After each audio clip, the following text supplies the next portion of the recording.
오늘 이 새벽에 하나님께서 우리에게 주신 말씀은 예레미야 49장 말씀 가운데 49장 20절 말씀입니다.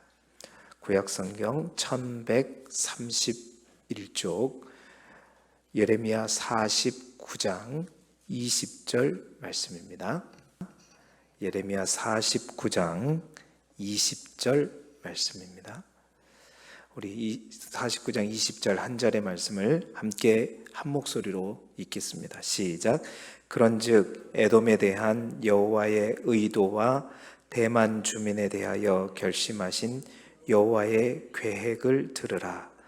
양떼의 어린 것들을 그들이 반드시 끌고 다니며 괴롭히고 그 처소로 황폐하게 하지 않으랴. 아멘. 오늘은 예레미야 49장에 있는 말씀을 가지고 세계를 향한 심판이라는 제목하에 말씀의 은혜를 함께 나누도록 하겠습니다. 우리 포인트를 함께 읽어보죠. 98쪽에 있는 포인트입니다. 함께 읽겠습니다. 시작. 암몬, 에돔, 대만, 다메섹 등 수많은 나라들에 대한 심판 선언 가운데에는 그들을 향한 하나님의 관심과 사랑이 담겨 있습니다. 아멘. 45장부터 51장까지의 말씀은 열국에 관한 심판이 있다고 말씀드렸습니다. 오늘 49장에 5개의 국가에 대한 심판이 예언되고 50장, 51장이 이제 바벨론에 관한 심판이거든요. 근데 오늘 교재에는 49장, 50장 그래가지고 바벨론의 심판 이제 절반까지가 되어 있는데 바벨론의 심판은 내일 함께 묶어서 50장, 51장 가능하면 52장까지 해서 내일 마치도록 하고요. 오늘은 5개의 나라, 5개의 열방에 관한 심판의 예언의 말씀을 가지고 함께 보도록 하겠습니다. 하나님께서 열국에 관한 심판을 예레미야 선지자를 통해서 우리에게 또 이스라엘 백성에게 주시는 이유는 하나님께서 남유다 이스라엘 백성뿐만 아니라 온 세계를 통치하시는 분이 하나님이라는 사실을 먼저 알려주기 위함이라는 거죠. 인간의 역사가 사람의 힘과 어떤 사건, 노력에 의해서 흘러가는 것 같지만 그 역사의 배후에 하나님께서 함께 하시고 이 역사는 인간의 역사가 아니라 히스토리라고 그러죠. 그의 이야기, 하나님의 이야기, 하나님의 역사라는 것을 다시 한번 보여주고 있는 것이고 뿐만 아니라 이 예레미야를 통해서 우리에게 열국의 심판의 예언을 하시는 이유는 유다 백성들뿐만 아니라 오늘 우리에게 그들의 흥함이 아니라 그들의 멸망과 심판을 통해서 그들이 왜 심판받는지, 왜 멸망을 받는지 분명히 그들 안에 있는 죄 때문일 것인데 그들의 죄의 모습을 통해서 우리 안에 있는 죄와 또 우리 안에 있는 불의와 그러한 것들을 다시 한번 돌이키고 점검하게 하기 위해서 뭔가 영적으로 우리를 다시 한번 성찰할 수 있도록 오늘 이 열국의 심판을 우리에게 주는 메시지가 있다는 것입니다. 오늘은 49장에 있는 5개의 나라, 그들 나라에게 하나님께서 왜 멸망을 선포하셨는가, 그들의 멸망의 원인을 통해서 우리 안에 그들 모습과 비슷한 또 동일한 그러한 죄의 모습은 없는지 오늘도 우리 스스로를 성찰하고 점검해보는 이 아침이 되기를 소망합니다. 첫 번째 나라는 암몬이라고 하는 나라입니다. 1절부터 6절까지가 바로 암몬의 멸망에 관한 예언인데요. 여러분, 암몬 역시 어제 우리가 봤던 모압과 더불어서 아브라함의 조카 롯의 자손의 나라입니다. 그러니까 이스라엘과는 혈연적으로 매우 가까운 나라 중에 하나이죠. 암몬에 대한 멸망의 원인이 무엇이었는가라는 것은 49장 4절의 모습을 보게 되면 우리가 잘 알 수 있는데요. 그럼 49장 4절의 말씀을 보시게 되면 패역한 딸아 어찌하여 골짜기 곧 내 흐르는 골짜기를 자랑하느냐, 내가 어찌하여 재물을 의뢰하여 말하기를 누가 내게 대적하여 오리요 하느냐. 그러니까 이 암몬에게 자랑거리가 있다는 거죠. 그 자랑거리가 첫 번째는 골짜기요, 두 번째는 재물이었다는 거예요. 그러니까 이 골짜기와 재물을 자랑하면서 결국 그들의 입술에서 나오는 말은 뭐예요? 누가 우리를 대적할 수 있느냐? 한번 와볼 테면 와봐라 하는 거죠. 자, 하나님께서 암몬의 멸망의 이제 근본 원인 또한 뭐냐? 뭐 그들에게 자랑거리가 있는 것은 좋지요. 그런데 그 자랑거리로 말미암아 그들이 교만해졌다는 겁니다. 자, 이제 이 말이 무슨 말이냐면 암몬의 수도가 여러분 랍바성입니다. 랍바성인데 우리가 예루살렘의 지형을 보게 되면 예루살렘이 해발 700m 고지에 있다고 말씀드렸잖아요. 실제적으로 예루살렘을 가보게 되면 예루살렘이 큰 산 위에, 이게 700m가 되는 산 위에 있고, 이 서쪽으로 흰놈의 골짜기가 있고, 또 동쪽으로 이 기드론 골짜기가 있고, 중앙에는 또 중앙 골짜기가 있어요. 그리고 나머지는 산으로 되어 있고, 저 북쪽만이 골짜기가 없어요. 그러다 보니까 예루살렘 성 또한 굉장히 요새로서는 아무도 쉽게 침범할 수 없는 천의 요새입니다. 우리가 알고 있듯이 아수르가 18만 5천 군대를 가지고 예루살렘을 포위했지만, 물론 하나님께서 하나님의 천사를, 하나님의 사자를 보내주셔서 다 물리쳐 주셨지만, 아수르도 예루살렘 성만큼은 침략하지 못했단 말이에요. 바벨론도 마찬가지입니다. 바벨론도 쉽게 예루살렘을 이제 멸망시켰느냐? 아니에요.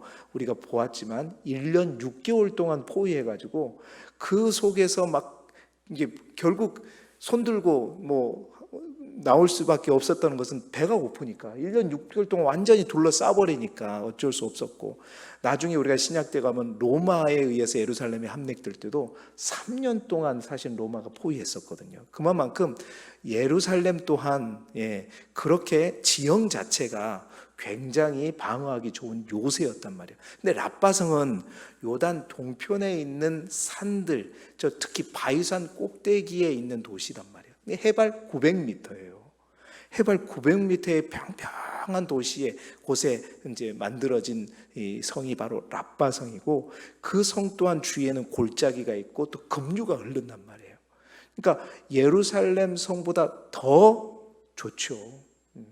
그러니까 뭔가 가진 게 있고 주신 게 있고 그런 것들을 참 있는데, 그것들을 자기들이 잘 이제 사용하지 못하는 거예요. 그것들이 뭐 자기에게 자랑거리가 되는 거죠. 그러니까 골짜기를 자랑하느냐, 이게 그 골짜기가 그런 의미란 말입니다. 뿐만 아니라 이제 골짜기뿐만 아니라 재물이 있다는 것은 뭐냐면 그들이 가진 재물이 많았어요. 예루살렘 성보다도 더 가진 재물이 많아가지고 누가 포위를 해도 몇 년 동안 먹고 마실 것들이 있었고, 풍부한 어떤 이제 생필품이라든지 그런 것들을 많이 가졌던 나라가 바로 암몬이었다는 겁니다. 그러니까 뭐 풍부한 경제력 또한 요새, 그래서 아무도 자기 나라를 넘볼 수 있는 나라가 없다라고 생각을 했었죠. 자기 확신에 빠져 있던 겁니다. 부러울 것도 없고 무서울 것도 없고, 그러니까 교만할 수밖에 없었던 것이죠. 이란 암몬이 이스라엘 백성들과의 관계를 보게 되면, 이스라엘 백성과 역사를 쭉 보게 되면, 북이스라엘에 이 아수르가 침략할 때 암몬이 함께 아수르와 함께 이 요단 동편에 있는 갓과 루벤 지파, 그러니까 암몬 바로 위쪽에 루벤과 갓 지파가 있었거든요. 그 아수르가 이 북이스라엘 쪽, 저 사마리아 위쪽을 북이스라엘을 침략해 올 때 이 나라가 혼란한 틈을 타서 이 암몬은 바로 위에 있는 그 갓 지파와 루벤 지파를 영토를 점령하기도 했었고요. 또 바벨론이 유다를 침범할 때 이 바벨론군에 합류돼 가지고 또 예루살렘이 멸망할 때 그들 또한 에돔 족속처럼 크게 기뻐했고, 뿐만 아니라 이제 예루살렘이 함락되고 유다가 이제 남은 백성들이 있었을 때 우리 지난번 봤었잖아요. 그 왕족 이스마엘의 배후에서 사주해가지고 그다랴를 죽였던 그 배후에 있던 나라가 누구냐면 바로 암몬이었습니다. 그러니까 그들은 자기 확신에 빠져가지고 자기들이 가진 어떤 성과 가진 재물로 인해서 우리를 누가 감히 침범하느냐 그러면서 우상을 숭배하고, 그러니까 또 이 암몬하면 이제 유명한 우상이 뭐냐면 몰렉이잖아요. 말감. 오늘 보면 49장 1절에 보면 말감에 대해서 나오는데 인신제사입니다. 그러니까 사람을 태워서 드리는 제사를 드렸던 나라가 바로 암몬이었어요. 그러니까 성읍의 견고함과 자신의 부를 의지하면서 좋아요. 근데 그것을 통해서 하나님을 알지 못하고 오히려 우상을 숭배하면서 교만하고 또 자랑하면서 또 하나님의 백성들을 괴롭히는 이러한 이유들로 인해서 암몬은 어떻게 해요? 멸망을 받게 되었다는 겁니다. 그러니까 우리에게도 뭔가 타고날 때부터 우리에게 주어지신 복, 뭔가가 있고 또 우리에게 어떤 재물이 있다. 그걸로 인해서 나는 뭔가 부러울 것 없고 나는 뭔가 가졌기 때문에 그것을 자기의 어떤 확신을 가지고 이것이 나를 지켜줄 것이다. 아니라고 말씀하시는 거예요. 그게 우리의 구원을 보장한다? 아니라는 거예요. 사람은 900m가 되고 골짜기가 되고 급류가 흐르면 그 성을 차지하기 어려울지라도 하나님이 마음 먹으면 한 번에 다 무너지는 거예요. 결국 이 암몬이라는 나라도 582년에 바벨론에 의해서 멸망되게 됩니다. 그렇습니다. 우리가 무언가를 가졌을 때, 하나님께서 우리에게 무언가를 주셨을 때, 뭔가를 또 손에 넣게 되었을 때 항상 우리가 하나님 앞에 합당한 자세로 있는가, 항상 우리 자신을 점검해 보아야 된다는 것이죠. 두 번째로 에돔에 관한 멸망의 예언은 7절부터 22절까지의 내용입니다. 지난 주일 저녁에 오바댜서를 통해 가지고 우리가 에돔의 멸망 원인 두 가지를 살펴봤죠. 첫 번째는 뭐였어요? 교만. 두 번째는 뭐였죠? 태만.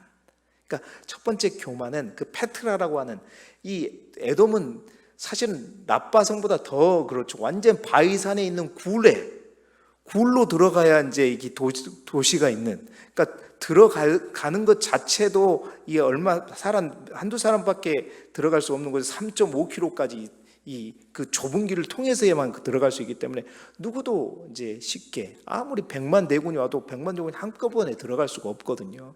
그래서 천의 요소를 가져 그것으로 인해서 교만했던 나라가 에돔이었고, 또 예루살렘의 멸망을 바라보면서 기뻐하고 크게 웃고, 그러다가 또 바벨론과 함께 예루살렘 성을 도륙하고 도망하는 자를 잡아서 바벨론에게 넘겨주었던 그들의 태만의 죄. 오늘 이제 그 에돔에 관한 멸망의 예언을 보게 되면 그 오바댜서에 있는 내용과 비슷한 내용으로 교만에 대해서 이제 얘기합니다. 멸망의 원인 하나, 교만에 대해서 얘기를 하고, 이제 태만에 대해서는 여기서는 얘기하지는 않지만 또 하나 그들의 멸망의 원인에 대해서 얘기하는 게 또 하나 있어요. 뭐냐면 바로 여러분 대만이라는 거 들어보세요. 대만. 아이 대만 말고 어이 대만. 대만 혹시 생각나시는 분 있으세요? 욥기서에 보게 되면 욥의 친구들 중에 한 사람 중에 연장자, 제일 나이가 많았던 사람이 있었어요. 그 사람이 어디 사람? 엘리바스라 그래요. 그 사람이 누구냐면, 엘리바스가 어디 사람이냐면 바로 대만 사람 엘리바스예요. 그러니까 대만이라고 하는 도시는 에돔 중에 페트라와 함께 굉장히 이제 에돔의 대표적인 도시 중에 하나인데, 이 대만이라고 하는 도시가 어떤 도시냐면 굉장히 지혜의 도시로 유명한, 보통 이제 우리도 그렇잖아요. 똑똑한 사람들이 많은, 그러니까 이제 그 혈통 자체가 굉장히 지혜롭고 책략가들이 많았던 도시 중에 하나가 바로 대만이었습니다. 보니까 에돔은 난공불락의 요사를 가지고 있었고, 이 똑똑하고 책략이 뛰어난 사람들이 있었다. 말 다 했죠. 그러니까 교만할 만한 거예요. 그러니까 특별한 재능이 있었어요. 특별한 달란트가 있었단 말입니다. 그러니까 에돔은 똑똑하지, 뭐 누구도 범접할 수 없는 요새를 가졌지 하니까 뭐 교만할 수밖에 없었던 거죠. 그런데 그 에돔을 향해 47장 7절에 하나님은 이렇게 말하죠. 대만에 다시는 지혜가 없게 되었느냐? 명철한 자에게 책략이 끊어졌느냐? 그들의 지혜가 없어졌느냐? 너희들 그렇게 머리가 똑똑하고 책략이 뛰어나다고 했는데 그 지혜 다 어디 가버렸냐? 그 책략 다 어디 가버렸냐? 어쩌다가 너희들이 그렇게 그런 지혜를 가지고 그런 좋은 난공불락의 요새를 가졌으면서도 어떻게 지금 너희들이 멸망당하게 되느냐? 여러분, 뭘 얘기하고 있냐면 인간의 어떠한 지혜, 아무리 그가 똑똑하고 재능 있고 아무리 뭐 석박사 10개를 가지고 1000개를 가지고 뭐 하버드대 어떤 대학을 나올지라도 인간의 지혜가 하나님의 심판을 극복할 수 없다는 거예요. 다시 말해서 구원은 인간의 지혜로 되는 것이 아니라 뭘로 된다? 하나님의 지혜로 된다. 아무리 우리가 많이 공부하고 아무리 똑똑하고 아무리 많은 걸 알아도 그 알미, 똑똑함이 우리에게 구원을 주는 것이 아니라 아무리 어리석고 우리가 낯놓고 기억자밖에 모를지라도 인간의 지혜로서는 구원받을 수 있는 게 아니라 하나님이 주신 성령께서 주신 지혜가 있을 때에만 구원받을 수 있고 그 심판의 문제를 해결할 수 있다는 거예요. 우리가 어떠한 성을 쌓기를 원하는가? 정말 인간의 지혜의 성을 쌓기를 원하는가? 정말 우리가 어떤 세상의 지식의 성이 아니라 말씀의 성, 하나님의 지혜의 성을 쌓을 때 그것이 우리에게 닥치는 구원의 문제, 심판의 문제를 해결할 수 있다는 겁니다. 이 세상에 많은 사람들이 똑똑하고 많이 알면 내가 뭔가 될 것 같고 이 땅에서 인정받기 때문에 내가 새로운 어떤 삶, 다른 삶이 죽음 후에도 펼쳐진다? 아니에요. 아닙니다. 정말로 우리가 아무것도 몰라도 하나님만 온전히 알고 있고 예수 그리스도가 누군지 분명히 믿음으로 고백할 수 있을 때 아주 겨자씨만한 믿음이 될지라도 그 믿음이 우리를 지켜요. 어떤 심판에서도 우리를 능히 지켜내는 것입니다. 오늘도 세상 지식의 성과 세상 어떤 요새의 성을 쌓아가는 우리가 아니라 하나님의 지혜를 쌓고 말씀의 지혜를 쌓아가는 저와 여러분이 되잔 말이죠. 세 번째로는 다메섹의 멸망입니다. 23절부터 27절까지의 말씀인데요.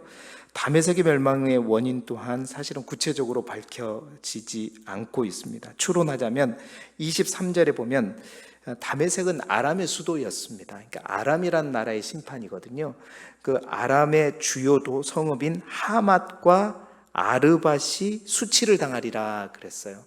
하맛과 아르밧이 어떤 아람의 대표적인 도시냐면 이사야 36장 19절에 보면 두 도시가 다메섹의 신을 섬기는 우상 숭배의 도시임을 알 수가 있어요. 결국 이 다메섹의 멸망의 원인은 또 우상 숭배에 있다고 볼 수 있겠는데 오늘 우리가 읽을 그 23절부터 27절 가운데 우리가 또 하나 주목할 게 있어요. 그게 뭐냐면 25절의 말씀입니다. 25절에 보니까 어찌하여 찬송의 성읍 나의 즐거운 성읍이 버린 것이 되었느냐 얘기하고 있어요. 하나님께서 약간 비꼬는 식으로 말씀하시는 거거든요. 여기서 말하는 찬송의 성읍 나의 즐거운 성읍이라는 것은 그들이 뭐 하나님을 찬송하고 뭐 하나님을 즐거워하는 그런 성이었다는 얘기가 아니라 이 이제 찬송의 성읍 즐거운 성읍은 고대 근동 사람들이 다메섹을 가르쳐 부르던 별명이었습니다. 이게 다메섹이라는 도시가 찬송의 성읍이다 뭐냐면 뭔가 자랑의 성읍이에요. 그러니까 우리가 전 세계에서 가장 살기 좋은 도시, 제가 옛날에 이제 뭐 밴쿠버에도 이제 어학연수를 갔다 온 적이 있는데 그때 당시 제가 밴쿠버에서 이제 몇 개월, 6개월 그 정도 머물면서 이제 영어를 공부하고 그랬었는데 그때 전 세계에서 가장 살기 좋은 도시로 2년 연속 선택된 도시가 어디였냐면 밴쿠버였어요. 캐나다에 있는 밴쿠버. 와, 그 도시도 진짜 좋더라고요. 진짜 멋있었어요. 3개월 열심히 공부하다가 3개월 놀다가 왔는데 그러니까 그런 도시예요. 그러니까 이 다메섹이라는 도시 자랑의 성읍이란가 찬송의 성읍이라는 것은 모든 사람이 야 정말 좋다. 최고의 도시다. 하늘 아래 하늘과 가까운 천국과 같은 도시가 바로 다메섹이었다는 거예요. 또 즐거운 성읍이었던 것은 사람들이 그렇게 많이 모이고 그 사람들을 만족시켜주는, 사람들을 즐겁게 하는 도시다. 그러니까 다메섹이 가진 별명이 그런 거예요. 그러니까 이게 하나님을 성읍이고 하나님을 찬송했던 그런 성읍이라는 의미가 아닙니다. 오히려 그런 의미였죠. 그렇게 좋은 도시, 그렇게 잘 나가고 아름답고 유명하고 사람들이 살기 좋다는 그 도시가 다메섹이었는데, 그런 도시가 지금 어떻게 버린 것 같이 되어버렸느냐. 이 말은 사람의 기쁨이 하나님의 기쁨이 되지 못한다는 겁니다. 그렇게 자랑하는 성읍일지라도 하나님을 알지 못하고 또한 우상을 숭배하는 곳은 결코 멸망할 수밖에 없다는 것을 말하고 있는 거예요. 세상의 영화도 하나님의 심판 앞에서 헛된 것이다 라는 것을 다메섹을 통해서 말씀하고 있는 것이지요. 네 번째로는 게달과 하솔의 멸망 예언입니다. 28절부터 33절의 말씀인데요. 사실 게달과 하솔은 지금까지 우리가 언급했던 다른 나라들보다는 더 보잘것없는 나라들이에요. 이 두 나라는 요단 동편에 있는 산지 말고 광야 지역을 삶의 터전으로 삼고 살아갔던 유목민들이었습니다. 그러니까 그들에게는 가축과 낙타, 장막들 이런 것들이 이제 그들의 재산이었는데요. 이 사람들은 크게 욕심이 없는 사람들이었어요. 그러니까 욕심이 없다는 것은 자기의 삶에 굉장히 만족감을 가지고 살았어요. 이게 뭐 큰 도시도 아니고 뭐 어떤 성을 이루고 사는 사람도 아닌데, 이들은 그래서 어떤 성문도 없고 아무것도 없는, 여러분 보세요. 49장 31절에 보세요. 너는 일어나 고요하고도 평안히 사는 백성, 곧 성문이나 문빗장이 없이 홀로 사는 국민을 치라. 그러니까 성문도 없고 문빗장도 없어요. 왜냐하면 그들은 유목민이라서 장막 치고 달면서 가축을 치는 유목민들이었는데, 그들은 굉장히 만족스러운 삶을 살았다는 거예요. 야, 우리는 너무나도 평안하다, 너무나도 좋다, 뭐 지킬 성이 있어요, 뭐가 있어요, 누가 쳐들어오면 옮기면 되고, 그러면서 그냥 자기가 가진 거 있는 것을 충분하게 누리면서 그 만족 가운데 살아가요. 여러분, 우리 가운데도 그런 사람들 많잖아요. 뭐 부하지는 않더라도, 누구에게 뭐 자랑할 정도는 못 되더라도, 뭐 집 없고 하지만 충분히 내가 가진 것에 만족하고 살아가는 사람들, 평안하게 살아가는 사람, 그런 사람들. 그런데 그들은 작은 나라이지만 그렇게 만족하면서 살았는데, 그렇게 자기 만족에 쌓여서 사는 사람들, 그러면서 그 만족이 그들이 가진 그 작지만 만족스러운 그 풍요로움을 누리면서 살아가는, 우리가 보기에는 참 괜찮고 잘 사는 사람처럼 보이지만 하나님은 그게 하나님이 기뻐하시는 삶이 아니에요. 아무리 자기 만족에 겨워서 자기가 가진 것을 풍성하게 누리고 평안하게 살고 있는 그들을 향해서 뭐예요? 그 국민을 치라. 그러니까 자기 만족에 쌓여서 하나님을 알지 못하고 하나님을 멀리하고 그냥 자기가 가진 것에만 똘똘 뭉쳐갖고 그것을 누리며 사는 사람들, 그것이 그 평안함이 그들의 심판을 막아주고 그들의 멸망을 막는 것이 아니라는 거예요. 그러니까 우리 안에 있는 자기 확신, 자기 만족, 그것들로 인해서 하나님을 알고자 하는 지식이 없어지고 하나님을 멀리하게 되는 것, 결국은 그러한 것들 또한 하나님 보시기에 기쁨이 아니고, 그러한 나라들, 하나님이 왜 이런 작은 나라까지 심판을 얘기할까요? 하나님은 큰 나라만이 아니라 작은 나라들까지도 바라보시고 한 사람 한 사람까지 다 지켜보시는 하나님이라는 겁니다. 그러니까 그들은 누구에게 뭐 줄 필요도 없고 나눌 필요도 없고, 항상 내가 가진 것 가지고 내가 살아가고 내 만족에, 내 풍족함에 살아가지만, 그들은 그것들로 인해서 하나님을 알고자 하는 마음도 없고 하나님을 또 믿고자 하는 의식도 없는 그런 나라들은 결국 심판을, 멸망을 면하지 못할 것이다 말하고 있는 거예요. 마지막 다섯 번째로는 엘람에 관련된 예언입니다. 34절부터 39절인데, 엘람은 가나안 주변에 있는 국가가 아니라 저 메소포타미아 지역에 있는 국가예요. 그런데 이제 직접적으로 이스라엘과 관련도 없는 나라이기도 합니다. 그런데 그러한 나라를 특별히 언급한 이유는 그들의 잔혹함 때문이었어요. 여러분 49장 35절에 보시면 만군의 여호와가 이같이 말하노라 보라 내가 엘람의 힘에 으뜸가는 활을 꺾을 것이다. 엘람이라는 나라가 가진 특별한 재능이 있었어요. 그건 뭐냐면 활을 그렇게 잘 쐈어요. 그러니까 전쟁에 능했단 말이에요. 그러니까 용맹한 군사들을 가지고 있었단 말입니다.